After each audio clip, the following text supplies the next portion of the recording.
ಲೋಕಸಭೆ ಚುನಾವಣೆ ಸೋಲಿನ ಬಳಿಕ ಮತ್ತೆ ಪಕ್ಷ ಸಂಘಟನೆಗೆ ಮುಂದಾಗಿದೆ ಕಾಂಗ್ರೆಸ್. ಜಿಲ್ಲಾ ಪಂಚಾಯತ್ ಹಾಗೂ ತಾಲೂಕು ಪಂಚಾಯತ್ ಚುನಾವಣೆಗೆ ಕಾರ್ಯಕರ್ತರನ್ನ ವಿಶ್ವಾಸಕ್ಕೆ ತೆಗೆದುಕೊಳ್ಳೋದಕ್ಕೆ ಸಿಎಂ ಡಿಸಿಎಂ ಮುಂದಾಗಿದ್ದಾರೆ.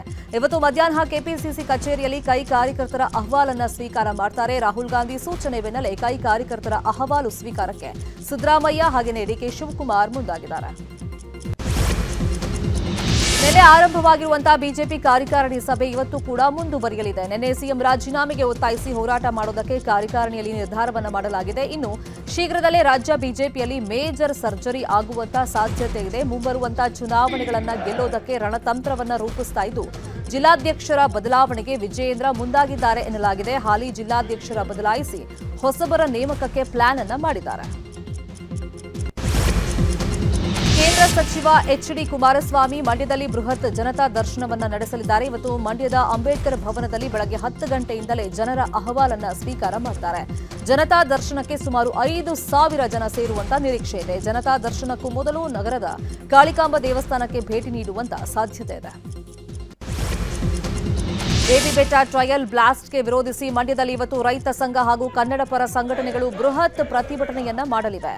ಸಂಜಯ್ ವೃತ್ತ ಹಾಗೂ ವಿವಿ ಪ್ರತಿಮೆ ಬಳಿ ಪ್ರತಿಭಟಿಸಲಿದ್ದು ಯಾವುದೇ ಕಾರಣಕ್ಕೂ ಬೇಬಿ ಬೆಟ್ಟದಲ್ಲಿ ಟ್ರಯಲ್ ಬ್ಲಾಸ್ಟ್ ನಡೆಸದಂತೆ ಒತ್ತಾಯವನ್ನ ಮಾಡ್ತವೆ.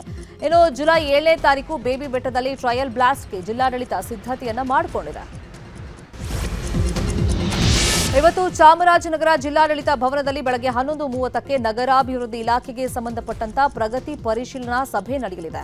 ಜಿಲ್ಲಾ ಉಸ್ತುವಾರಿ ಸಚಿವ ಕೆ ವೆಂಕಟೇಶ್, ನಗರಾಭಿವೃದ್ಧಿ ಹಾಗೂ ನಗರ ಯೋಜನೆ ಸಚಿವ ಬೈರತಿ ಸುರೇಶ್ ಹಾಗೂ ಪೌರಾಡಳಿತ ಸಚಿವ ರಹೀಂ ಖಾನ್ ಸಭೆಯಲ್ಲಿ ಪಾಲ್ಗೊಳ್ಳುತ್ತಾರೆ. ಬ್ರಿಟನ್ ಸಂಸತ್ತಿನ 650 ಸ್ಥಾನಗಳಿಗೆ ನಿನ್ನೆ ಚುನಾವಣೆ ಆಗಿದೆ. ಚುನಾವಣೆ ಮುಗಿದ ಬೆನ್ನಲ್ಲೇ ಮತ ಎಣಿಕೆ ಪ್ರಕ್ರಿಯೆ ಆರಂಭವಾಗಿದೆ. ಸಂಜೆ ವೇಳೆಗೆ ಫಲಿತಾಂಶ ಪ್ರಕಟವಾಗುವಂತಹ ನಿರೀಕ್ಷೆ ಇದೆ. ಇನ್ನು ಬಹುತೇಕ ಚುನಾವಣಾ ಸಮೀಕ್ಷೆಗಳ ವರದಿ ಪ್ರಕಾರ ಕಳೆದ 13 ವರ್ಷಗಳಿಂದ ಅಧಿಕಾರದಲ್ಲಿರುವಂತಹ ಕನ್ಸರ್ವೇಟಿವ್ ಪಕ್ಷಕ್ಕೆ ಆಘಾತಕಾರಿ ಸೋಲಿನ ಫಲಿತಾಂಶ ಬರುತ್ತಂತೆ. ಹಾಲಿ ಪ್ರಧಾನಿಯಾಗಿರುವಂತಹ ರಿಷಿ ಸುನಕ್ ಕೂಡ ಸೋಲಿನ ಭೀತಿಯನ್ನು ಎದುರಿಸ್ತಾ ಇದ್ದಾರೆ. ಈವರೆಗೆ ಬ್ರಿಟನ್ನಲ್ಲಿ ಯಾವುದೇ ಹಾಲಿ ಪ್ರಧಾನಿಗಳು ಸೋತಿಲ್ಲ.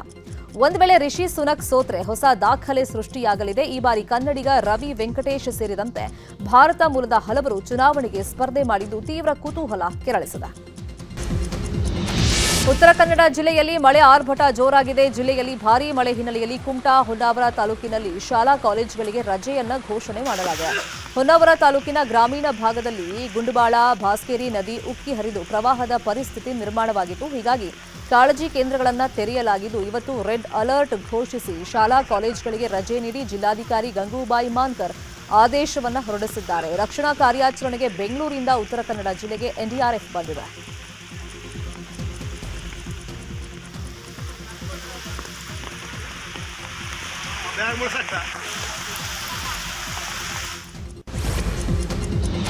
ಬೆಳಗಾವಿಯ ಪಶ್ಚಿಮ ಘಟ್ಟ ಪ್ರದೇಶದಲ್ಲಿ ಮಳೆಯ ಅಬ್ಬರ ಜೋರಾಗಿದೆ. ವರುಣನ ಆರ್ಭಟಕ್ಕೆ ಸಪ್ತ ನದಿಗಳಿಗೆ ಜೀವ ಕಳೆ ಬಂದಿದೆ. ಘಟಪ್ರಭಾ ನದಿಗಳಿಗೆ ಒಳಹರಿವು ಹೆಚ್ಚಳ ಹಿನ್ನೆಲೆಯಲ್ಲಿ ಗೋಕಾಕ್ ಫಾಲ್ಸ್ನಲ್ಲಿ ಜಲವೈಭವವೇ ಸೃಷ್ಟಿಯಾಗಿದೆ. 180 ಅಡಿ ಮೇಲಿಂದ ಹಾಲ್ನೊರೆಯಂತೆ ಧುಮುಕುವಂತ ನೀರನ್ನು ನೋಡಿ ಪ್ರವಾಸಿಗರು ಫುಲ್ ಫಿದಾ ಆಗ್ಬಿಟ್ಟಿದ್ದಾರೆ. ಜಲಪಾತದ ತುದಿಗೆ ಹೋಗಿ ಪ್ರವಾಸಿಗರು ಸೆಲ್ಫಿ ಅಂತ ಹೇಳಿ ಹುಚ್ಚಾಟವನ್ನ ಮೆರೀತಾ ಇದ್ದಾರೆ.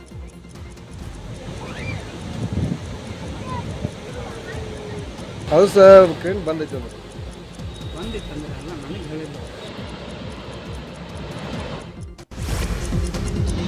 ಮಣಿಪುರದ ಇಂಫಾಲ್ನಲ್ಲಿ ಮಳೆರಾಯ ಅಬ್ಬರಿಸಿ ಬೊಬ್ಬಿರಿದಿದ್ದಾನೆ. ನಿರಂತರವಾಗಿ ಸುರಿದ ಮಳೆಗೆ ರಸ್ತೆಗಳೆಲ್ಲ ಜಲಾವೃತವಾಗಿದ್ದು 300ಕ್ಕೂ ಅಧಿಕ ಮನೆಗಳಿಗೆ ಮಳೆ ನೀರು ನುಗ್ಗಿ ಅವಾಂತರ ಸೃಷ್ಟಿಯಾಗಿದೆ. ಇನ್ನು ಜಿಲ್ಲೆಯ ಕ್ಷೇತ್ರಗಾಂವ್ ಅವಾಂಗ್ ಗ್ರಾಮದಲ್ಲಿ ಸ್ಥಳೀಯರು ಮತ್ತು ಸ್ವಯಂ ಸೇವಕರು ಒಡೆದಂತ ನದಿಯ ದಡವನ್ನ ಮರು ನಿರ್ಮಾಣ ಮಾಡಿದ್ದಾರೆ. ಉತ್ತರಾಖಂಡ್ನ ಡೆಹ್ರಾಡೂನ್ನ ಕೆಲವು ಭಾಗಗಳಲ್ಲಿ ವರುಣನ ಆರ್ಭಟ ಜೋರಾಗಿದೆ. ಭಾರೀ ಮಳೆಗೆ ರಸ್ತೆಯಲ್ಲಿ ಮಳೆ ನೀರು ನಿಂತು ಕೆರೆ ತರ ಆಗ್ಬಿಟ್ಟಿದೆ. ಇದರಿಂದ ವಾಹನ ಸವಾರರು ಮುಂದೆ ಹೋಗೋಕಾಗದೆ ಹರಸಾಹಸ ಪಟ್ಟರು. ಇನ್ನು ಅಸ್ಸಾಂನ ಜಿಲ್ಲೆಯಲ್ಲಿ ಪ್ರವಾಹ ಪರಿಸ್ಥಿತಿ ಭೀಕರವಾಗಿದೆ. ಭಾರೀ ಮಳೆಯಿಂದ ಸರಿಸುಮಾರು 194ಕ್ಕೂ ಹೆಚ್ಚು ಗ್ರಾಮಗಳು ಜಲಾವೃತವಾಗಿವೆ. ಮನೆಗಳಿಗೆ ಜಲ ದಿಗ್ಬಂಧನವಾಗಿದೆ. ಚಿತ್ರದುರ್ಗದ ರೇಣುಕಾಸ್ವಾಮಿ ಕೊಲೆ ಪ್ರಕರಣದಲ್ಲಿ ಬಂಧನಕ್ಕೆ ಒಳಗಾಗಿರುವಂತಹ ದರ್ಶನ್ ಮತ್ತು ಪವಿತ್ರಾ ಗೌಡ ಸೇರಿ ಎಲ್ಲ ಆರೋಪಿಗಳ ನ್ಯಾಯಾಂಗ ಬಂಧನದ ಅವಧಿಯನ್ನ ಜುಲೈ 18ರವರೆಗೆ ವಿಸ್ತರಿಸಿ 24ನೇ ಎಸಿಎಂಎಂ ಕೋರ್ಟ್ ಆದೇಶವನ್ನು ಹೊರಡಿಸಿದೆ. ರೇಣುಕಾಸ್ವಾಮಿ ಕೊಲೆ ಪ್ರಕರಣದ 2ನೇ ಆರೋಪಿ ದರ್ಶನ್ ಹಾಗೂ ಇತರೆ ಎಲ್ಲ ಆರೋಪಿಗಳ ನ್ಯಾಯಾಂಗ ಬಂಧನದ ಅವಧಿ ನಿನ್ನೆ ಅಂತ್ಯವಾದಂತಹ ಹಿನ್ನೆಲೆಯಲ್ಲಿ ವಿಡಿಯೋ ಕಾನ್ಫರೆನ್ಸ್ ಮೂಲಕ ಜಡ್ಜ್ ಮುಂದೆ ಆರೋಪಿಗಳನ್ನು ಹಾಜರುಪಡಿಸಲಾಗಿತ್ತು. ಎಲ್ಲ ಆರೋಪಿಗಳ ನ್ಯಾಯಾಂಗ ಬಂಧನ ಅವಧಿ ವಿಸ್ತರಿಸುವಂತೆ ಎಸ್ಪಿಪಿ ರಿಮ್ಯಾಂಡ್ ಅರ್ಜಿ ಸಲ್ಲಿಸಿದ್ದು ಕೋರ್ಟ್ ಎಲ್ಲ ಆರೋಪಿಗಳ ನ್ಯಾಯಾಂಗ ಬಂಧನವನ್ನ ಜುಲೈ 18ರವರೆಗೆ ವಿಸ್ತರಿಸಿ ಆದೇಶ ಕೊಟ್ಟಿದೆ. ಇನ್ನು ಕೊಲೆ ಕೇಸಲ್ಲಿ ಜೈಲು ಸೇರಿರುವಂತಹ ದರ್ಶನ್ ಬಗ್ಗೆ ಮಾಜಿ ಸಂಸದೆ ಸುಮಲತಾ ಮೌನವನ್ನ ಮುರಿದಿದ್ದಾರೆ. ಕಾನೂನು ವ್ಯವಸ್ಥೆಯಲ್ಲಿ ಏನೇನು ಕ್ರಮ ಆಗಬೇಕೋ ಅದಾಗಲಿ, ನನ್ ಮಗ ಈ ರೀತಿ ಮಾಡಿರೋದಿಲ್ಲ ಅಂತ ನನಗನ್ಸುತ್ತೆ. ದರ್ಶನ್ ತಾಯಿ ತಮ್ಮ ಪತ್ನಿ ಯಾವ ರೀತಿ ಕುಗ್ಗಿದ್ದಾರೆ ಅಂತ ನನಗೆ ಗೊತ್ತಿದೆ. ನಾನು ಈಗಾಗಲೇ ನನ್ನ ಪೋಸ್ಟ್ನಲ್ಲಿ ಕ್ಲಾರಿಟಿಯನ್ನ ಕೊಟ್ಟಿದ್ದೀನಿ ಅಂತ ಹೇಳಿದ್ದಾರೆ. ಲೈಂಗಿಕ ದೌರ್ಜನ್ಯ ಮತ್ತು ಅತ್ಯಾಚಾರ ಪ್ರಕರಣ ಸಂಬಂಧ ಜಾಮೀನು ಕೋರಿ ಪ್ರಜ್ವಲ್ ರೇವಣ್ಣ ಹೈಕೋರ್ಟ್ ಮೊರೆ ಹೋಗಿದ್ದಾರೆ. ಕಳೆದ ತಿಂಗಳು 26ನೇ ತಾರೀಕು ಜನಪ್ರತಿನಿಧಿಗಳ ನ್ಯಾಯಾಲಯ ಜಾಮೀನನ್ನು ನಿರಾಕರಿಸಿತ್ತು. ಹೀಗಾಗಿ ಹೈಕೋರ್ಟ್ಗೆ ಜಾಮೀನು ಅರ್ಜಿಯನ್ನು ಹಾಕಿದ್ದಾರೆ. ಈ ಸಂಬಂಧ ಇವತ್ತು ಹೈಕೋರ್ಟ್ ವಿಚಾರಣೆಯನ್ನು ನಡೆಸಲಿದೆ. ಮಧ್ಯಾಹ್ನದ ನಂತರ ವಿಚಾರಣೆಗೆ ಸಮಯ ನಿಗದಿಯಾಗಿದೆ. ನಾಡಿನಾದ್ಯಂತ ಇವತ್ತು ಮಣ್ಣೆತ್ತಿನ ಅಮಾವಾಸ್ಯೆ ಸಂಭ್ರಮ ಕಳೆಗಟ್ಟಿದೆ. ಯಾದಗಿರಿ ಜಿಲ್ಲೆಯ ಶಹಾಪುರದಲ್ಲಿ ಮಣ್ಣೆತ್ತಿನ ಅಮಾವಾಸ್ಯೆ ಹಿನ್ನೆಲೆಯಲ್ಲಿ ಮಣ್ಣಿನ ಎತ್ತುಗಳ ಖರೀದಿ ಜೋರಾಗಿದೆ. ರೈತರು ಮೊದಲ ಕೃಷಿ ಹಬ್ಬ ಎಂದೇ ಖ್ಯಾತಿ ಪಡೆದಿರುವಂತಹ ಈ ಮಣ್ಣೆತ್ತಿನ ಅಮಾವಾಸ್ಯೆ ದಿವಸ ಮಣ್ಣಿನ ಎತ್ತುಗಳಿಗೆ ವಿಶೇಷ ಪೂಜೆ ಸಲ್ಲಿಸುವುದು ವಾಡಿಕೆ. ಮಣ್ಣಿನ ಎತ್ತುಗಳಿಗೆ ಪೂಜೆ ಸಲ್ಲಿಸಿ ರೈತರು ಮಳೆ ಬೆಳೆ ಸಮೃದ್ಧಿಯಾಗಲಿ ಅಂತ ಬೇಡಿಕೊಳ್ತಾರೆ. ಲೋಕಸಭೆಯ ವಿರೋಧ ಪಕ್ಷದ ನಾಯಕ ರಾಹುಲ್ ಗಾಂಧಿ ಅವರು ನಿನ್ನೆ ಗಾರೆ ಕಾರ್ಮಿಕರನ್ನ ಭೇಟಿ ಮಾಡಿದ್ರು. ದಿಲ್ಲಿಯ ಗುರುತೇಜ್ ಬಹದ್ದೂರ್ ನಗರದಲ್ಲಿ ಗಾರೆ ಕಾರ್ಮಿಕರನ್ನ ಭೇಟಿ ಮಾಡಿ ಅವರ ಸಮಸ್ಯೆಗಳನ್ನ ಆಲಿಸಿದ್ರು. ಇದೇ ವೇಳೆ ತಾವು ಕಾರ್ಮಿಕರೊಂದಿಗೆ ಸೇರಿ ಕೆಲಸ ಮಾಡಿದ್ರು. ಭಾರತದಲ್ಲಿ ದೈಹಿಕ ಶ್ರಮಕ್ಕೆ ಗೌರವ ಇಲ್ಲ.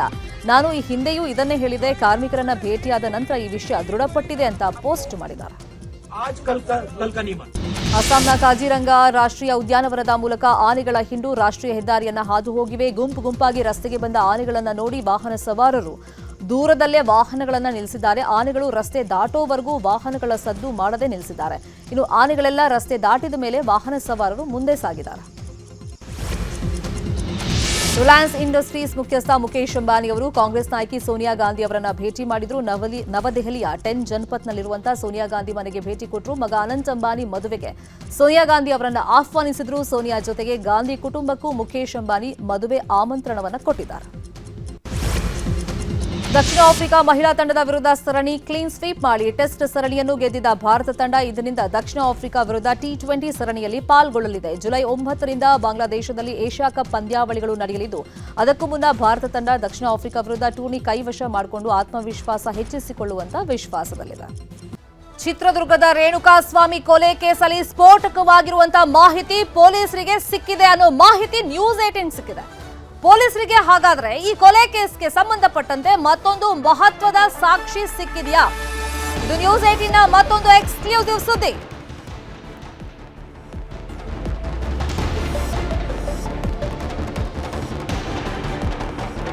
ಸ್ವಾಮಿ ಕೊಲೆ ಕೇಸಲ್ಲಿ ಜೈವಿಕ ಸಾಕ್ಷ್ಯಾಧಾರಗಳು ಮತ್ತೆ ಟೆಕ್ನಿಕಲ್ ಎವಿಡೆನ್ಸ್ ಅಂತ ಪೊಲೀಸರು ಕಲೆಕ್ಟ್ ಮಾಡಿ ಇಟ್ಕೊಂಡಿದ್ರಲ್ಲ, ಈಗ ಮತ್ತೊಂದು ಸ್ಫೋಟಕವಾದಂತ ಸಾಕ್ಷ್ಯ, ಮಹತ್ವದ ಸಾಕ್ಷ್ಯ ಪೊಲೀಸರ ಕೈ ಸೇರಿದೆ ಅನ್ನೋ ಮಾಹಿತಿ ನ್ಯೂಸ್ 18ಗೆ ಲಭ್ಯವಾಗಿದೆ. ಆ ಮಹತ್ವದ ಸಾಕ್ಷಿ ಏನ್ ಹಾಗಾದ್ರೆ? ಫೋನ್ನಲ್ಲಿ ಸಿಕ್ಕಿದೆ ಸಾಕ್ಷ್ಯ. ದರ್ಶನ್ ಫೋನ್ನಲ್ಲಿ, ದರ್ಶನ್ ಹಾಗೇನೆ ಪವಿತ್ರ ಚಾಟಿಂಗ್ ಸೀಕ್ರೆಟ್ ಹಾಗಾದ್ರೆ ಏನು? ನ್ಯೂಸ್ 18ನಲ್ಲಿ ಮತ್ತೊಂದು ಎಕ್ಸ್ಕ್ಲೂಸಿವ್ ಸುದ್ದಿ ಇದು. ರೇಣುಕಾಸ್ವಾಮಿಯನ್ನ ಕಿಡ್ನಾಪ್ ಮಾಡಿ ಕರ್ಕೊಂಡ್ಬಂದು ಶೆಡ್ನಲ್ಲಿ ಮನಸೋ ಇಚ್ಛೆ ಹಲ್ಲೆ ಮಾಡಿ ಆತನ ಕೊಲೆ ಆಗುತ್ತಲ್ಲ, ಕೊಲೆ ಆದ್ಮೇಲೆ ದರ್ಶನ್ ಚಾಟ್ ಮಾಡಿದ್ರ ಇದೇ ವಿಷಯವಾಗಿ ಪವಿತ್ರಾಗೆ ಮೆಸೇಜ್ ಅನ್ನ ಕಳಿಸಿದ್ರಂತೆ ದರ್ಶನ್. ಇಬ್ಬರ ಮೊಬೈಲ್ಗಳನ್ನು ಕೂಡ FSLಗೆ ರವಾನೆ ಮಾಡಲಾಗಿದೆ. ಇವೆಲ್ಲವೂ ಕೂಡ ಟೆಕ್ನಿಕಲ್ ಎವಿಡೆನ್ಸ್ ಆಗುತ್ತೆ. ಆರೋಪಿಗಳ ಮೊಬೈಲ್ ಅನ್ನ ಸೀಸ್ ಮಾಡ್ಕೊಂಡ ಮೇಲೆ ಅದನ್ನೆಲ್ಲ FSLಗೆ ಕಳಿಸ್ಕೊಟ್ಟಿದ್ದಾರೆ. ಹೈದರಾಬಾದ್ FSLಗೆ ಪೊಲೀಸರು ಎಲ್ಲರೂ ಮೊಬೈಲ್ ಅನ್ನ ಕಳಿಸಿದ್ದಾರೆ. ಪ್ರಮುಖವಾಗಿ ಸಿಗಬೇಕಾಗಿರೋದು ರೇಣುಕಾಸ್ವಾಮಿ ಮೊಬೈಲ್. ಅದನ್ನ ರಾಜಕಾಲುವೆಗೆ ಎಸೆದಿದ್ದಾರೆ. ಆರೋಪಿಗಳೇ ಒಪ್ಕೊಂಡಿದ್ದಾರೆ. ಅದು ಹುಡುಕಾಟ ಈಗ ನಿರಂತರವಾಗಿ ನಡೀತಾ ಇದೆ. ಇನ್ನೊಂದ್ ಕಡೆ ಆರೋಪಿಗಳ ಮೊಬೈಲ್ ಅನ್ನ ಪರಿಶೀಲನೆ ಮಾಡಿದಾಗ ಥಳಿಸ್ತಿರುವಂತಹ ವಿಡಿಯೋ, ಕೊಲೆ ಆದ್ಮೇಲೆ ಏನಾಯ್ತು ವಿಡಿಯೋ, ಅವೆಲ್ಲವೂ ಸಿಕ್ಕಿದೆ ಅಂತ ಹೇಳಲಾಗ್ತಿತ್ತಲ್ಲ. ಪ್ರಮುಖವಾಗಿ ದರ್ಶನ್ ಮತ್ತೆ ಪವಿತ್ರ ಗೌಡ ಕೊಲೆ ಆದ್ಮೇಲೆ ಚಾಟಿಂಗ್ ಮಾಡಿದ್ದಾರೆ. ಕೊಲೆ ಆದ್ಮೇಲೆ ಪವಿತ್ರಾಗೆ ದರ್ಶನ್ ಫಸ್ಟ್ ಮೆಸೇಜ್ ಅನ್ನ ಕಳಿಸಿದ್ರು, ಅದೆಲ್ಲ ಡಿಲೀಟ್ ಮಾಡಿದ್ದಾರೆ ಅಂತ ಗೊತ್ತಾದ ಮೇಲೆ ಅದನ್ನ FSLಗೆ ಕಳಿಸಿದ್ದಾರೆ. ಸ್ವಾಮಿ ಕಿಡ್ನಾಪ್ ನಂತರ ಮೆಸೇಜ್ಗಳು ಮಾಡ್ಕೊಂಡಿದ್ರು, ಎಕ್ಸ್ಚೇಂಜ್ ಆಗಿದೆ ಮೆಸೇಜಸ್, ಅದೆಲ್ಲ ಡಿಲೀಟ್ ಆಗಿದೆ. ಆರೋಪಿಗಳ ಜೊತೆ ನಡೆಸಿರುವಂತಹ ಚಾಟಿಂಗ್, ಕೊಲೆ ಬಳಿಕ ಪವಿತ್ರಾಗೂ ದರ್ಶನ್ ಮೆಸೇಜ್ ಕಳಿಸಿದ್ರು ಅನ್ನೋ ಮಾಹಿತಿಗಳು ಸಿಕ್ಕಿದೆ. ಈ ಮೆಸೇಜ್ ಕೂಡ ಡಿಲೀಟ್ ಆಗಿದೆಯಂತೆ. ಪವಿತ್ರ ಲ್ಯಾಪ್ಟಾಪ್ ಮಾಹಿತಿ ಶೋಧ ಆಗಿದೆ. ಈ ಲ್ಯಾಪ್ಟಾಪ್ನಿಂದ ಚಾಟಿಂಗ್ ಮಾಹಿತಿ ಬಹಿರಂಗ ಆಗಿದೆ. ಸ್ಕ್ರೀನ್ ಮಿರರಿಂಗ್ ಮಾಡೋದಕ್ಕೆ ಇದೀಗ ಪೊಲೀಸರು ಮುಂದಾಗಿದ್ದಾರೆ. ಒಂದ್ ಕಡೆ ಮಹತ್ವದ ವಿಡಿಯೋ ಸಿಕ್ಕಿತ್ತು. ಅದು ಆ ಶೆಡ್ನ ಸೆಕ್ಯೂರಿಟಿ ಗಾರ್ಡ್ ವಿನಯ್ ಕಳಿಸಿದ್ದು. ವಿನಯ್ ದರ್ಶನಿಗೆ ಕಳಿಸಿದ್ರು, ಅದೇ ಒಂದು ಮಹತ್ವದ ಸಾಕ್ಷ್ಯ ಆಗುತ್ತೆ ಈ ಕೊಲೆ ಕೇಸಲ್ಲಿ ಅಂತ ಹೇಳಲಾಗ್ತಾ ಇತ್ತು. ಈಗ ಚಾಟಿಂಗ್ ಮಾಡಿದ್ದಾರೆ ಅನ್ನೋ ವಿಷಯ ಬಯಲಿಗೆ ಬಂದಿದೆ. ಇದೇ ವಿಚಾರವಾಗಿ ಇನ್ನಷ್ಟು ಡೀಟೇಲ್ ಆಗಿ ಇನ್ಫಾರ್ಮೇಶನ್ ಕೊಡೋದಕ್ಕೆ ನೇರ ಸಂಪರ್ಕದಲ್ಲಿ ಕನೆಕ್ಟ್ ಇದ್ದಾರೆ ನಮ್ಮ ರಿಪೋರ್ಟರ್ ಗಂಗಾಧರ್ ವಾಗಟ. ಟೆಕ್ನಿಕಲ್ ಎವಿಡೆನ್ಸ್ ಅಂತ ಸಾಕಷ್ಟು ವಿಡಿಯೋಗಳು ಸಿಕ್ಕಿತ್ತು ಪೊಲೀಸರಿಗೆ, ಅದನ್ನೆಲ್ಲ FSL ಕಳಿಸ್ಕೊಟ್ಟಿದ್ರು. ಅದು ರಿಪೋರ್ಟ್ ಬರಬೇಕು, ಇನ್ನು ವೇಟಿಂಗ್ ಅಲ್ಲಿ ಇದ್ದಾರೆ. ಮಧ್ಯದಲ್ಲೇ ಒಂದು ಎಕ್ಸ್ಕ್ಲೂಸಿವ್ ಮಾಹಿತಿ ಸಿಕ್ಕಿರೋದು, ದರ್ಶನ್ ಪವಿತ್ರಾಗೆ ಕೊಲೆ ಆದ್ಮೇಲೆ ಚಾಟಿಂಗ್ ಮಾಡಿದ್ರು ಅಂತ ಹೇಳಿ. ಸೊ ಏನೆಲ್ಲ ಚಾಟಿಂಗ್ ಮಾಡಿದ್ರು ಅನ್ನೋ ಇನ್ಫಾರ್ಮೇಶನ್ ನಿಮಗೆ ಸಿಕ್ಕಿದೆಯಾ ಗಂಗಾಧರ್? ಶರ್ಮಿತಾ ಶೆಟ್ಟಿ ರೇಣುಕಾ ಸ್ವಾಮಿ ಕೊಲೆ ಪ್ರಕರಣ ದಿನಕ್ಕೊಂದು ಬೇರೆ ಬೇರೆ ಮಜಲುಗಳನ್ನು ತನಿಖಾ ಆಯಾಮ ಪಡ್ಕೊಳ್ತಾ ಇದೆ. ಜೊತೆಲಿ ಈ ತನಿಖೆಯ ಸಂದರ್ಭದಲ್ಲಿ ಕೆಲ ವಿಚಾರಗಳು ಕೂಡ ಬೆಳಕಿಗೆ ಬರ್ತಾ ಇರುವಂಥದ್ದು. ಈ ಸಂದರ್ಭದಲ್ಲಿ ಟೆಕ್ನಿಕಲ್ ಎವಿಡೆನ್ಸ್ಗಳನ್ನು ಈಗ ಪೊಲೀಸರು ಕಲೆಕ್ಟ್ ಮಾಡ್ತಾ ಇದ್ದಾರೆ. ಅದರ ಜೊತೆಯಲ್ಲಿ CCTV ಕ್ಯಾಮರಾಗಳ ಜೊತೆಯಲ್ಲಿ ಮತ್ತೆ ಆರೋಪಿಗಳ ಏನು ಅವ್ರ ಮೊಬೈಲ್ಗಳಲ್ಲಿ ಸಿಕ್ಕಂಥ ಕೆಲ ಎವಿಡೆನ್ಸ್ಗಳೇನಿತ್ತು ಅವೆಲ್ಲ ಸಂಗ್ರಹ ಮಾಡೋ ಜೊತೆಯಲ್ಲಿ ಈಗ ವಿನಯ್ ಮೊಬೈಲಲ್ಲಿ ಒಂದು ಹಲ್ಲೆ ಮಾಡುವಂಥ ವಿಡಿಯೋ ಕೂಡ ಸಿಕ್ಕಿತ್ತು. ಅದು ಪ್ರಮುಖ ಸಾಕ್ಷ್ಯವಾಗಿತ್ತು. ಆದರೆ ಈಗ ಪ್ರಮುಖವಾಗಿ A1 ಆರೋಪಿ ಆಗಿರುವಂಥ ಪವಿತ್ರ ಕೂಡ A2 ಆರೋಪಿ ಆಗಿರುವಂಥ ನಟ ದರ್ಶನ್ ಇಬ್ಬರ ಒಂದು ಮೊಬೈಲ್ಗಳನ್ನು ಪರಿಶೀಲನೆ ಮಾಡಿದಂಥ ಸಂದರ್ಭದಲ್ಲಿ ಕೆಲ ಸಂದೇಶಗಳು ಕೊಲೆಯಾದಂಥ ನಂತರ ಕೆಲ ಮೆಸೇಜ್ಗಳು ಡಿಲೀಟ್ ಆಗಿರುವಂಥ ಬಗ್ಗೆ ಮಾಹಿತಿ ಸಿಕ್ಕಿದೆ. ಹೀಗಾಗಿ ಈ ಒಂದು ಮೊಬೈಲಲ್ಲಿ ಏನು ಸಂದೇಶಗಳನ್ನು ಕಳಿಸ್ಕೊಂಡಿದ್ದಾರೆ ಮತ್ತು ಏನು ಅದರಲ್ಲಿ ಮಾತನಾಡಿಕೊಂಡಿದ್ದಾರೆ ಅನ್ನೋ ಮಾಹಿತಿ ಹಿನ್ನೆಲೆಯಲ್ಲಿ ಪಡೆಯುವಂಥ ನಿಟ್ಟಿನಲ್ಲಿ ಈಗ ಅದರ ರಿಟ್ರೀವ್ ರಿಪೋರ್ಟನ್ನು ಪಡೆಯೋಕ್ಕೋಸ್ಕರ ಅವರ ಇಬ್ಬರ ಮೊಬೈಲ್ಗಳನ್ನು ಈಗ ಹೈದರಾಬಾದ್ FSLಗೆ ಕೂಡ ಕಳಿಸ್ಕೊಟ್ಟಿರುವಂಥ ನಿಟ್ಟಿನಲ್ಲಿ ಈಗ ಅಂದರೆ ಏನು ಪೊಲೀಸರೇ ಕಾಮಾಕ್ಷಿಪಾಳ್ಯ ಪೊಲೀಸರು ಅವರನ್ನ ಈಗ ಅದಕ್ಕೆ ಹೈದರಾಬಾದ್ FSLಗೆ ಕಳಿಸ್ಕೊಟ್ಟಿದ್ದಾರೆ. ಈಗ ಹೈದರಾಬಾದ್ FSL ಅಲ್ಲಿ ರಿಪೋರ್ಟ್ ಬಂದ ಬಳಿಕ ಇವರು ಕೊಲೆಯಾದ ನಂತರ ಅಂದರೆ ಕೊಲೆಯಾದಂಥ ಬಳಿಕ ಅಂದರೆ ಇವರೇನು ಅದಕ್ಕೂ ಮುಂಚೆ ಮತ್ತು ಅದಾದ ಬಳಿಕ ಇವರೇನು ಮೆಸೇಜ್ಗಳನ್ನು ಮಾಡ್ಕೊಂಡಿದ್ರು ಮತ್ತು ಕಿಡ್ನಾಪ್ ವಿಚಾರವಾಗಿ ಏನಾದರೂ ಅವರು ಡಿಸ್ಕಸ್ ಮಾಡಿದ್ರ, ದರ್ಶನ್ ಏನಾದರೂ ಪವಿತ್ರ ಗೌಡ ಬಗ್ಗೆ ಏನೋ ಡಿಸ್ಕಸ್ ಮಾಡಿ ಅಂದರೆ ಅವರಿಗೆ ಹೇಳ್ಕೊಂಡಿದ್ರ, ಆನಂತರ ಕೊಲೆ ಆದಂಥ ಬಳಿಕ ಇವ್ರೇನು ಚಾಟ್ಸ್ ಮಾಡ್ಕೊಂಡಿದ್ರು ಅನ್ನೋದ್ರ ಬಗ್ಗೆ ಕೂಡ ಮಾಹಿತಿಯನ್ನು ಕಲೆ ಹಾಕುವಂಥ ನಿಟ್ಟಿನಲ್ಲಿ ಆ ಬಗ್ಗೆ ಈಗ ಪೊಲೀಸರು ಮುಂದಾಗಿದ್ದಾರೆ. ಜೊತೆಯಲ್ಲಿ ಪವಿತ್ರ ಗೌಡ ಒಂದು ಮನೆಯಲ್ಲಿ ಒಂದು ಲ್ಯಾಪ್ಟಾಪ್ ಕೂಡ ಸಿಕ್ಕಿರುವಂಥದ್ದು. ಹೀಗಾಗಿ ಸ್ಕ್ರೀನ್ ಮಿರರ್ ಮೂಲಕವಾಗಿ ಒಂದಷ್ಟು ಅದರ ಬಗ್ಗೆ ಕೂಡ ಒಂದಷ್ಟು ಮಾಹಿತಿಯನ್ನು ಪಡ್ಕೊಳ್ಳುವಂಥ ನಿಟ್ಟಿನಲ್ಲಿ ಈಗ ಪೊಲೀಸರು ಮುಂದಾಗಿದ್ದಾರೆ. ಅದಕ್ಕೆ ಸಹಾಯವಾಗಿ ಈಗ CID ಅದೇ ಒಂದು ಟೆಕ್ನಿಕಲ್ ಒಂದು ಡಿಪಾರ್ಟ್ಮೆಂಟ್ ಏನಿದೆ ಅದಕ್ಕೆ ಕೂಡ ಕಳಿಸ್ಕೊಡ್ಲಾಗಿರುವಂಥದ್ದು. ಈಗ ಸ್ಕ್ರೀನ್ ಮಿರರ್ ಮಾಡೋದ್ರ ಮೂಲಕವಾಗಿ ಇವರು ಆ ಒಂದು ಲ್ಯಾಪ್ಟಾಪ್ ಮೂಲಕವಾಗಿ ಬೇರೆ ಅಂದರೆ ಏನು ರೇಣುಕಾ ಸ್ವಾಮಿ ಜೊತೆ ಅದರಲ್ಲಿ ಕಳಿಸ್ಕೊಟ್ಟಿರುವಂಥ ಒಂದು ಸಂದೇಶಗಳಿರಬಹುದು ಅಥವಾ ಇವರೇನಾದರೂ ಅದರಲ್ಲಿ ಚಾಟ್ಸ್ ಏನಾದರೂ ಮಾಡಿದಾರಾ ಮತ್ತು ಈ ವಿಚಾರಕ್ಕೆ ಸಂಬಂಧವಂದ್ರೆ ಘಟನೆಗೆ ಸಂಬಂಧಪಟ್ಟಂತೆ ಏನಾದರೂ ಅದರಲ್ಲಿ ಕೆಲ ಎವಿಡೆನ್ಸ್ಗಳೇನಾದರೂ ಇದೆಯಾ ಅನ್ನೋದ್ರ ಬಗ್ಗೆ ಈಗ ಸ್ಕ್ರೀನ್ ಮಿರರ್ ಮಾಡಿದ್ರೆ ಅದೆಲ್ಲವೂ ಕೂಡ ರಿಟ್ರೀವ್ ಆಗುವಂಥದ್ದು. ಹೀಗಾಗಿ ಆ ಒಂದು ನಿಟ್ಟಿನಲ್ಲಿ ಕೂಡ ಒಂದು ಪ್ರಯತ್ನವನ್ನ ಈಗ ಪೊಲೀಸರು ಮಾಡೋಕೆ ಮುಂದಾಗಿದ್ದಾರೆ. ಪವಿತ್ರ ಜೊತೆಗೆ ಚಾಟಿಂಗ್ ಮಾಡಿದ್ರೆ ಈ ಕೊಲೆ ವಿಷಯನೇ ಚಾಟಿಂಗ್ ಮಾಡಿದ್ರೆ ಸೊ ಅಲ್ಲಿ ಉದ್ದೇಶಪೂರ್ವಕವಾಗಿ ಕರ್ಕೊಂಡ್ಬಂದಿದ್ದು ಕೊಲೆ ಮಾಡಬೇಕು ಅನ್ನೋ ಉದ್ದೇಶ ಇತ್ತು ಅಥವಾ ಅಕಸ್ಮಾತ್ ಆಗಿ ಕೊಲೆ ಆಯಿತು, ಏನೇ ಅಲ್ಲಿ ಕೊಲೆಗೆ ಸಂಬಂಧಪಟ್ಟಂತ ಚಾಟಿಂಗ್ ಆಗಿದ್ರು ಕೂಡ ಈ ಕೇಸ್ಗೆ ಅದು ಎಫೆಕ್ಟಿವ್ ಎಷ್ಟಾಗುತ್ತೆ ಅಂದ್ರೆ ಪೂರಕ ಎಷ್ಟಾಗುತ್ತೆ ಸಾಕ್ಷಿ ಅಂತ ಕನ್ಸಿಡರ್ ಮಾಡೋಕೆ? ಖಂಡಿತವಾಗಿಯೂ ಶರ್ಮಿತಾ, ಅಂದ್ರೆ ಪ್ರಮುಖವಾಗಿ ಟೆಕ್ನಿಕಲ್ ಎವಿಡೆನ್ಸ್ ಅಲ್ಲಿ ಈಗಾಗಲೇ ಒಂದು ಕಡೆ ವಿಡಿಯೋ ಕೂಡ ಸಿಕ್ಕಿದೆ, ಈ ಒಂದು ಕೇಸ್ಗೆ ಸಂಬಂಧಪಟ್ಟಂತೆ ಹೈ ವಿಟ್ನೆಸ್ ಕೂಡ ಆಗುವಂಥದ್ದು. ಅದರ ಜೊತೆಯಲ್ಲಿ ಈಗ ಏನಾದರೂ ಒಂದು ವೇಳೆ ಏನಾದರೂ ರಿಟ್ರೀವ್ ರಿಪೋರ್ಟ್ ಅಲ್ಲಿ ಏನಾದರೂ ಇವರು ಅಂದ್ರೆ ಕೊಲೆಯ ಮೊದಲು ಮತ್ತೆ ಅದಾದ ಬಳಿಕ ಇವರು ಇದೇ ರೀತಿಯ ಸಂದೇಶಗಳನ್ನ ಮಾಡಿಕೊಂಡು ಕೊಲೆಗೆ ಸಂಬಂಧಪಟ್ಟಂತೆ ಏನಾದರೂ ಇವರು ಮೆಸೇಜ್ಗಳನ್ನು ಮಾಡಿ ಸಾಕ್ಷ್ಯ ನಾಶ ಮಾಡುವಂಥ ನಿಟ್ಟಿನಲ್ಲಿ ಇವರೇನಾದರೂ ಅದರಲ್ಲಿ ಡಿಸ್ಕಸ್ ಮಾಡಿ ಮೆಸೇಜ್ಗಳನ್ನು ಮಾಡಿ ಮತ್ತೆ ತಲೆಮರೆಸಿಕೊಳ್ಳುವಂಥ ನಿಟ್ಟಿನಲ್ಲಿ ಏನಾದರೂ ಪ್ರಯತ್ನದ ವಿಚಾರಗಳಿಗೆ ಏನಾದರೂ ಅದರಲ್ಲಿ ಆ ಒಂದು ಮೆಸೇಜ್ಗಳನ್ನು ಮಾಡಿಕೊಂಡಿದ್ದಂಥ ಸಂದರ್ಭದಲ್ಲಿ ಅದು ರಿಟ್ರೀವ್ ರಿಪೋರ್ಟಲ್ಲಿ ಬಂದಂಥ ಸಂದರ್ಭದಲ್ಲಿ ಅದು ಕೂಡ ಕೋರ್ಟ್ಗೆ ಈ ಪೊಲೀಸರು ಅದನ್ನು ಹೈ ವಿಟ್ನೆಸ್ ಅಂದರೆ ಟೆಕ್ನಿಕಲ್ ಎವಿಡೆನ್ಸಲ್ಲಿ ಆರೋಪಿಗಳು ಯಾವೆಲ್ಲ ಮೆಸೇಜ್ಗಳನ್ನು ಮಾಡಿಕೊಂಡು ಇದರಲ್ಲಿ ಈ ರೀತಿ ಸಾಕ್ಷ್ಯ ನಾಶ ಮಾಡುವಂಥ ಪ್ರಯತ್ನವನ್ನು ಮಾಡಿದ್ದಾರೆ. ಆ ಜೊತೆಯಲ್ಲಿ ಇವರು ತಲೆಮರೆಸಿಕೊಳ್ಳೋ ಜೊತೆಯಲ್ಲಿ ಈ ಒಂದು ಕೊಲೆಗೆ ಸಂಬಂಧಪಟ್ಟಂತೆ ಎಲ್ಲ ಕೂಡ ಅದರಲ್ಲಿ ಡಿಸ್ಕಸ್ ಮಾಡಿದ್ದಾರೆ ಅಂತೇಳಿ ಈ ಪ್ರಕರಣದಲ್ಲಿ ಪ್ರಮುಖ ಸಾಕ್ಷ್ಯವಾಗುತ್ತೆ. ಆರೋಪಿಗಳ ಆ ವಿಚಾರಕ್ಕೆ ಸಂಬಂಧಪಟ್ಟಂತೆ ಇವ್ರು ಏನ್ ಮೆಸೇಜ್ಗಳನ್ನ ಮಾಡ್ಕೊಂಡಿದ್ದಾರೆ ಅದು ಟೆಕ್ನಿಕಲ್ ಎವಿಡೆನ್ಸ್ ಅಲ್ಲಿ ಅದು ಕೂಡ ಪ್ರಮುಖ ಸಾಕ್ಷ್ಯ ಆಗುವಂತದ್ದು. ಆರೋಪಿಗಳ ಮೊಬೈಲ್ ಅನ್ನ ಸೀಸ್ ಮಾಡಿ FSL ಕಳಿಸಿದ್ದಾರೆ, ರಿಟ್ರೀವ್ ಮಾಡ್ತಾರೆ ಒಂದು ಪಾರ್ಟ್ ಅದು ಗಂಗಾಧರ್. ಮತ್ತೊಂದ್ ಕಡೆ ಪವಿತ್ರ ಗೌಡ ಮನೆಯಲ್ಲಿ ಲ್ಯಾಪ್ಟಾಪ್ ಸಿಕ್ತು, ಅದರಲ್ಲಿ ಒಂದು ಮಹತ್ವದ ಚಾಟಿಂಗ್ ಸೀಕ್ರೆಟ್ ರಿವೀಲ್ ಆಯ್ತು, ಸ್ಕ್ರೀನ್ ಮಿರರಿಂಗ್ ಮಾಡ್ತಾರೆ ಅಂತ ಬಂತಲ್ಲ, ಆ ಪ್ರೋಸೆಸ್ ಹೆಂಗಿರುತ್ತೆ ಏನದು?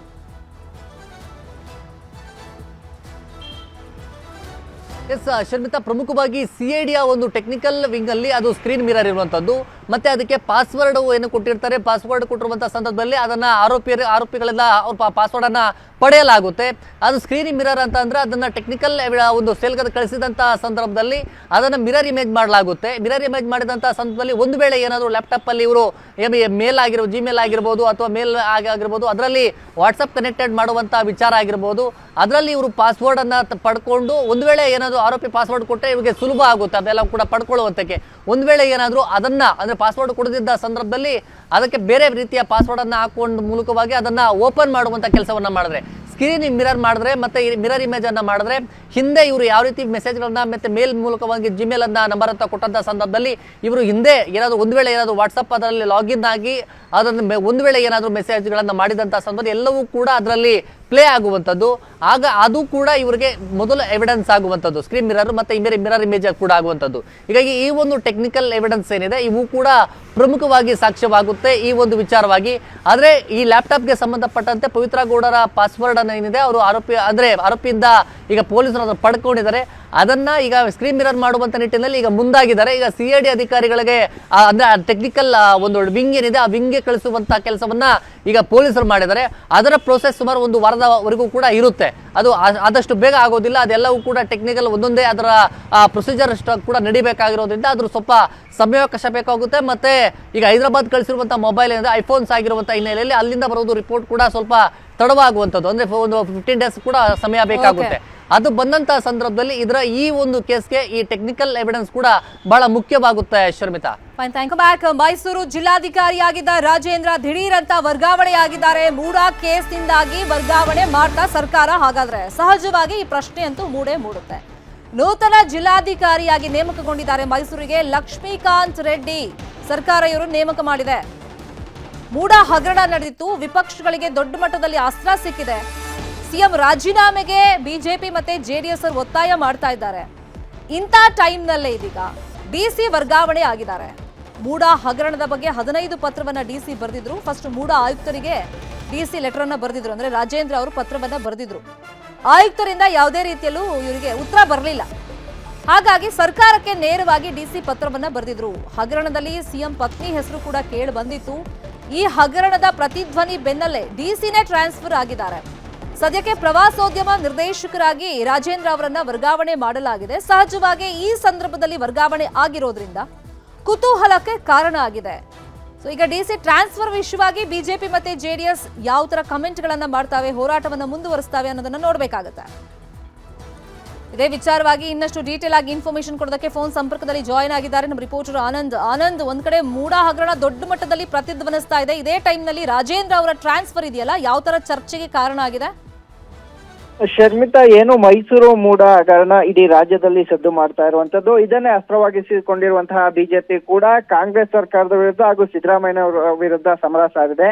ಇದೀಗ ಏನು ಈ 50-50 ಹಗರಣವನ್ನ ತಡೆಯಲು ಸುದೀರ್ಘ ಪತ್ರವನ್ನ ಬರೆದಿದ್ದಂತಹ DC ರಾಜೇಂದ್ರ ಅವರ ವರ್ಗಾವಣೆ ಅನೇಕ ಅನುಮಾನಗಳಿಗೆ ಕಾರಣವಾಗಿರುವಂತದ್ದು. ಅಂತಂದ್ರೆ ಇಲ್ಲಿ ವರ್ಗಾವಣೆ ಏನು ಮೂಡಾ ಹಗರಣದಲ್ಲಿ ಪಾಲ್ಗೊಂಡಿದ್ದಂತಹ ಈ ಹಿಂದಿನ ಆಯುಕ್ತ ನಟೇಶ್ ಹಾಗೂ ದಿನೇಶ್ ಅವರ ಅಮಾನತ್ ನೀಡಬೇಕಾಗಿತ್ತು. ಆದ್ರೆ ಅವ್ರನ್ನ ಅಮಾನತ್ ಮಾಡಿಲ್ಲ. ಬದಲಾಗಿ ಈ ಹಗರಣವನ್ನ ತಡೆಯಲು ಯಾರು ಯತ್ನಿಸಿದ್ರು ಸರ್ಕಾರಕ್ಕೆ ಹಾಗೂ ಆಯುಕ್ತರಿಗೆಲ್ಲ ಪತ್ರವನ್ನ ಬರೆದಿದ್ದಂತಹ ಮೈಸೂರಿನ DC ಆಗಿದ್ದಂತಹ ರಾಜೇಂದ್ರ ಅವ್ರನ್ನ ಇದೀಗ ವರ್ಗಾವಣೆ ಮಾಡಿರೋದು ನಿಜಕ್ಕೂ ಕೂಡ ಅಚ್ಚರಿ ಮೂಡಿಸಿದೆ.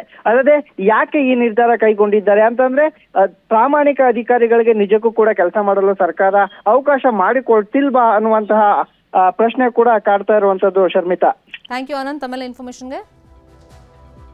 ಹಾಲಿನ ಗ್ರಾಹಕರಿಗಷ್ಟೇ ಅಲ್ಲ, ಉತ್ಪಾದಕರಿಗೂ ಶಾಕ್ ಅನ್ನ ಕೊಟ್ಟಿದೆ ಒಕ್ಕೂಟ. ಹಾಲು ಉತ್ಪಾದಕರಿಗೆ ಕೊಡ್ತಾ ಇದ್ದ ಹಣಕ್ಕೂ ಕತ್ರಿಯನ್ನ ಹಾಕಲಾಗಿದೆ. ಕೊಚ್ಚಿಮೂಲಲ್ಲಿ ಲೀಟರ್ ಹಾಲಿಗೆ 2 ರೂಪಾಯಿಯನ್ನ ಕಟ್ ಮಾಡಲಾಗಿದೆ. ಇನ್ನು ಗ್ರಾಹಕರ ವಿಷಯವನ್ನ ನಾವು ನೋಡೋದಾದ್ರೆ ರೀಸೆಂಟ್ ಆಗಿ ಪ್ರತಿ ಪ್ಯಾಕೆಟ್ ಮೇಲೆ 2 ರೂಪಾಯಿ ಹೆಚ್ಚಳ ಮಾಡಿದ್ದಾರೆ. ಹೆಚ್ಚುವರಿಯಾಗಿ ನಿಮ್ಗೆ ಹಾಲು ಕೊಡ್ತೀವಿ, ಸೊ ಅದಕ್ಕೆ ಈ ಹಣ ಅಲ್ಲಿಗೆ ಬ್ಯಾಲೆನ್ಸ್ ಆಗ್ಬಿಡುತ್ತೆ, ರೇಟ್ ಜಾಸ್ತಿ ಮಾಡ್ದಂಗೆ ಆಗಿಲ್ಲ ಅಂತ ಸರ್ಕಾರ ಸಮರ್ಥನೆಯನ್ನ ಮಾಡ್ಕೊಳ್ತಿತ್ತು. ಅದರಲ್ಲೂ ಪ್ರಮುಖವಾಗಿ DK ಶಿವಕುಮಾರ್ ಅವರು ಹೇಳ್ತಿದ್ರು, ರೈತರಿಗೆ ಹಣ ಜಾಸ್ತಿ ಸಿಗುತ್ತೆ, ಇದೇನು ಇನ್ನೂ ರೇಟ್ ಜಾಸ್ತಿ ಮಾಡಿದ್ರು ತೊಂದರೆ ಇಲ್ಲ ಅಂತ ಹೇಳ್ತಾ ಇದ್ರು. ಬಟ್ ಇಲ್ಲಿ ನೋಡಿ ಸಮಸ್ಯೆಗಳು ಹೆಂಗಾಗಿದೆ ಹಾಲಿನ ಒಕ್ಕೂಟದಿಂದ. ಕೋಲಾರ ಚಿಕ್ಕಬಳ್ಳಾಪುರ ಹಾಲು ಒಕ್ಕೂಟದಿಂದ ರೈತರಿಗೆ ಬರೆ ಹಾಕಲಾಗ್ತಾ ಇದೆ. ಉತ್ಪಾದಕರಿಗೆ ಕೊಡ್ತಾ ಇದ್ದ ದರದಲ್ಲಿ ಲೀಟರ್ಗೆ 2 ರೂಪಾಯಿ ಕಟ್ ಮಾಡಿದ್ದಾರೆ. ಗ್ರಾಹಕರಿಗೆ ನೋಡಿ, ಲೀಟರ್ಗೆ ನೀವು ಅರ್ಧ ಲೀಟರ್ ತಗೊಂಡ್ರೆ 4 ರೂಪಾಯಿ ಜಾಸ್ತಿ ಕೊಡಬೇಕಾಗುತ್ತೆ. 1 ಲೀಟರ್ ಪ್ಯಾಕೆಟ್ ತಗೊಂಡ್ರೆ 2 ರೂಪಾಯಿ ಹೆಚ್ಚು ಕೊಡಬೇಕಾಗುತ್ತೆ. ಆದರೆ ಇವರಿಗೆ 2 ರೂಪಾಯಿ ಕಟ್ ಮಾಡಿದ್ದಾರೆ. ಇವತ್ತಿನಿಂದ ರೈತರಿಗೆ ಲೀಟರ್ಗೆ 33 ರೂಪಾಯಿ ಬದಲಿಗೆ 31 ರೂಪಾಯಿ ನೀಡಲಾಗುತ್ತೆ. ಇದೇ ವಿಚಾರವಾಗಿ ಇನ್ನಷ್ಟು ಡೀಟೇಲ್ ಆಗಿ ಇನ್ಫಾರ್ಮೇಶನ್ ಕೊಡೋದಕ್ಕೆ ಫೋನ್ ಸಂಪರ್ಕದಲ್ಲಿ ಕನೆಕ್ಟೆಡ್ ಇದ್ದಾರೆ ನಮ್ಮ ರಿಪೋರ್ಟರ್ ರಘುರಾಜ್. ಗ್ರಾಹಕರಿಗೂ ಬರೆ ಆಯ್ತು, ಈ ಕಡೆ ರೈತರಿಗೂ ಬರೆ ಆಗ್ತಾ ಇದೆ. ಅಂದ್ರೆ ಈ 2 ರೂಪಾಯಿ ಕಟ್ ಮಾಡೋದಕ್ಕೆ ಏನ್ ಕಾರಣ ಕೊಡ್ತಾ ಇದ್ದಾರೆ ಒಕ್ಕೂಟದವರು?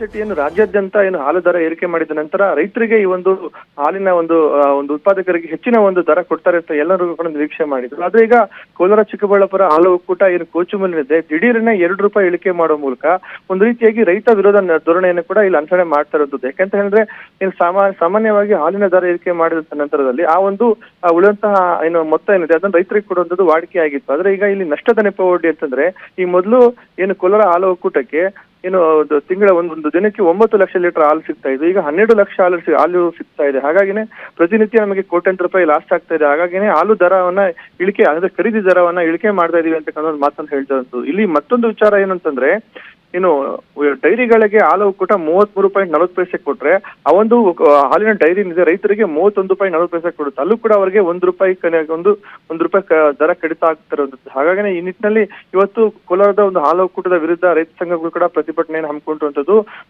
ಇದ್ರ ಬಗ್ಗೆ ಹಾಲು ಒಕ್ಕೂಟ ಕೂಡ ಒಂದು ಸಮರ್ಥನೆ ಕೊಟ್ಟಿರುವಂತದ್ದು. ನಷ್ಟದ ನೆಪವೊಡ್ಡಿ ಈ ರೀತಿಯಾಗಿ ರೈತರಿಗೆ ಒಂದು ಖರೀದಿ ದರವನ್ನ ಇಳಿಕೆ ಮಾಡಿದ್ದೀವಿ, ಮುಂದೆ ಏನು ಹಾಲಿನ ಒಂದು ಪ್ರಮಾಣ ಕಡಿಮೆ ಆದ ನಂತರ ಮತ್ತೆ ಬೆಲೆಯನ್ನ ಏರಿಕೆ ಮಾಡ್ತೀವಿ ಅಂತಕ್ಕಂಥ ಒಂದು ಸಬೂಬನ್ನು ಕೂಡ ಇಲ್ಲಿ ಕೊಡ್ತಾ ಇರೋದು ಶರ್ಮಿತಾ.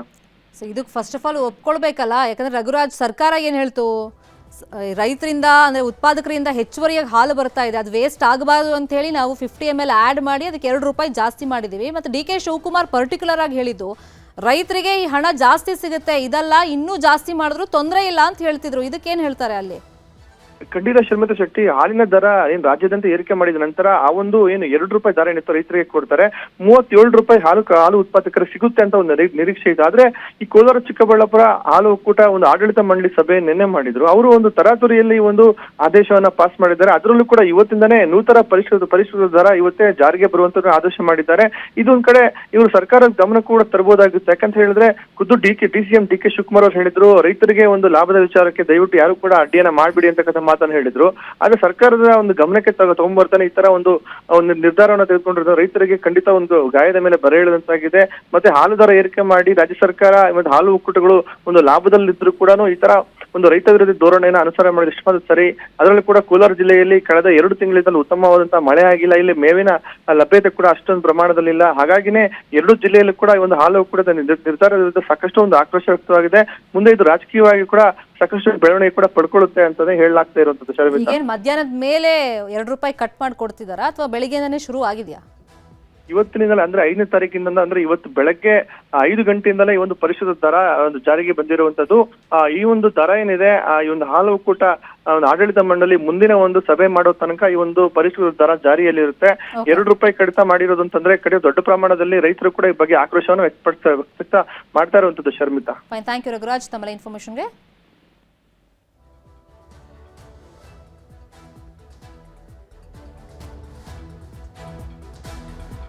ಈ ಬಗ್ಗೆ ಮಾತಾಡೋದಕ್ಕೆ ಹಿರಿಯ ರೈತ ಮುಖಂಡರಾಗಿರುವಂತಹ ಅಬಣಿ ಶಿವಪ್ಪ ಅವರು ನಮ್ಮ ಜೊತೆ ಫೋನ್ ಸಂಪರ್ಕದಲ್ಲಿ ಜಾಯ್ನ್ ಆಗಿದ್ದಾರೆ. ಅಬಣಿ ಶಿವಪ್ಪ ಅವರೇ, ರೈತರಿಗೆ ಹೆಚ್ಚುವರಿಯಾಗಿ ಹಣ ಸಿಗುತ್ತೆ, ರೈತರ ಹಾಲು ವೇಸ್ಟ್ ಆಗಲ್ಲ ಅಂತ ಹೇಳಿ ಮೊನ್ನೆ ಸರ್ಕಾರ ಹೇಳ್ತಿತ್ತು ಬೆಲೆ ಏರಿಕೆ ಮಾಡಿದಾಗ. ಈಗ ನೋಡ್ರೆ 2 ರೂಪಾಯಿ ಕಟ್ ಮಾಡ್ತಿದಾರಲ್ಲ, ಏನ್ ಹೇಳ್ತೀರಾ ಇದಕ್ಕೆ? ಮೇಡಮ್, ಈಗ ಏನಾಗಿದೆ, ಈ ಸರ್ಕಾರ ಬರೀ ರೈತರಿಗೆ ಮತ್ತೆ ಸಾರ್ವಜನಿಕರಿಗೆ ಬರೆ ಎಳೆಯೋದ್ರಲ್ಲೇ ಕಾಲ ಕಳೀತಾ ಇದೆ. ಯಾಕೆಂದ್ರೆ ಮೂಲ ಏನು ಮಾರ್ಕೆಟಿಂಗ್ ನ ಡೆವಲಪ್ ಮಾಡ್ಕೋಬೇಕಾಗಿರುವಂತ ಸರ್ಕಾರ ಮಾರ್ಕೆಟ್ ನ ಡೆವಲಪ್ ಮಾಡ್ಕೊಳ್ಳೋಕೆ ಯಾವುದೇ ರೀತಿಯಾದಂತ ವ್ಯವಸ್ಥೆ ಮಾಡ್ಕೊಳ್ದೆ ಖಾಸಗಿ ಹಾಲು ಉತ್ಪಾದಕ ಸಂಘಗಳು ಬಂದು ಬೆಂಗಳೂರಲ್ಲಿ ಯಥೇಚ್ಛವಾಗಿ ಹಾಲು ಮಾರಾಟ ಮಾಡ್ತಿದ್ರು ಸಹ ಈ ನಮ್ಮ ಒಕ್ಕೂಟದ ಹಾಲುಗಳನ್ನ ಬೆಂಗಳೂರಲ್ಲಿ ಮಾರ್ಕೆಟ್ ಮಾಡೋದಕ್ಕೆ ಒಂದು ನಿರ್ಬಂಧ ಏರ್ಕೊಂಡಿದ್ದಾರೆ. ಇದು ದೊಡ್ಡ ಒಂದು ಹೊಡೆತ ಬೀಳ್ತಾ ಇರುವಂತದ್ದು. ಯಾಕೆಂದ್ರೆ ಕೊಚ್ಚಿಮಲ್ಗೆ ಮತ್ತೆ ನಮ್ಮ ಬೆಂಗಳೂರು KR ಪುರಂ ಬಿಟ್ರೆ ಬೇರೆ ಕಡೆ ಎಲ್ಲ ಕೋಲಾರದ್ದು ಹಾಲ್ನ KR ಪುರಂ ಬಿಟ್ರೆ ಇನ್ನೆಲ್ಲೂ ಮಾರಾಟ ಮಾಡಂಗೇ ಇಲ್ಲ. ಈ ಪರಿಸ್ಥಿತಿ ನಿರ್ಬಂಧ ಏರಿದ್ರೆ ಅವ್ರಿಗೆ ಹೇಗೆ ಮಾರ್ಕೆಟ್ ನ ಡೆವಲಪ್ ಮಾಡ್ಕೊಳಕ್ಕಾಗುತ್ತೆ? ಇದು ಆಗ್ತಾ ಇರುವಂತದ್ದು. ಜೊತೆಗೆ ಹಾಲು ಉತ್ಪಾದನೆ ಮಾಡ್ಬೇಕು ಅಂತ ಹೇಳಿ ಸರ್ಕಾರಗಳೇ ಉತ್ತೇಜನ ಕೊಡ್ತಾರೆ. ಹಾಲು ಉತ್ಪಾದನೆ ಮಾಡಿದ್ರೆ ಬೆಲೆ ಕುಸಿತ ಮಾಡ್ತದೆ. ಆದ್ರೆ ರೈತರು ಮಾಡಿರುವಂತ ಏನು ರೈತರು ಹಾಲು ಉತ್ಪಾದನೆಗೆ ಬಳಸುವಂತ ಫೀಡ್ ಇರ್ಬಹುದು, ಮತ್ತೆ ಹಿಂಡಿ ಇರ್ಬಹುದು, ಬೂಸ ಇರ್ಬಹುದು, ಇದ್ರ ಬೆಲೆ ಯಥೇಚ್ಛವಾಗಿ ರೈಸ್ ಆಗ್ತಾನೆ ಇದೆ. ಅದ್ರ ಬಗ್ಗೆ ಕಡಿವಾಣ ಹಾಕೋದಕ್ಕೆ ಸರ್ಕಾರ ಯಾವುದೇ ರೀತಿಯಾದಂತ ಪ್ರಯತ್ನ ಮಾಡ್ತಾ ಇಲ್ಲ. ಆದ್ರೆ ನೋಡಿದ್ರೆ ರೈತರು ಇದು ಹಾಲು ಜಾಸ್ತಿ ಆಯ್ತು ಅಂತ ಹೇಳಿ ಬೆಲೆ ಕಡಿಮೆ ಮಾಡೋದಿದೆಯಲ್ಲ ಮೇಡಮ್ ಅವರೇ. ಈಗ ಕೊಚ್ಚಿಮೂಲ್ ಒಕ್ಕೂಟ ಈಗ ಕಟ್ ಮಾಡ್ತಿದೆ 2 ರೂಪಾಯಿ. ನಾವು ಸರ್ಕಾರದ ಗಮನಕ್ಕೆ ತಂದಿದ್ದೀವಿ. ಅಟ್ಲೀಸ್ಟ್ ಈಗಲಾದ್ರೂ ಸರ್ಕಾರ ಎಚ್ಚೆತ್ಕೊಳ್ಳುತ್ತಾ ಅಂತ ಕಾದ್ ನೋಡೋಣ.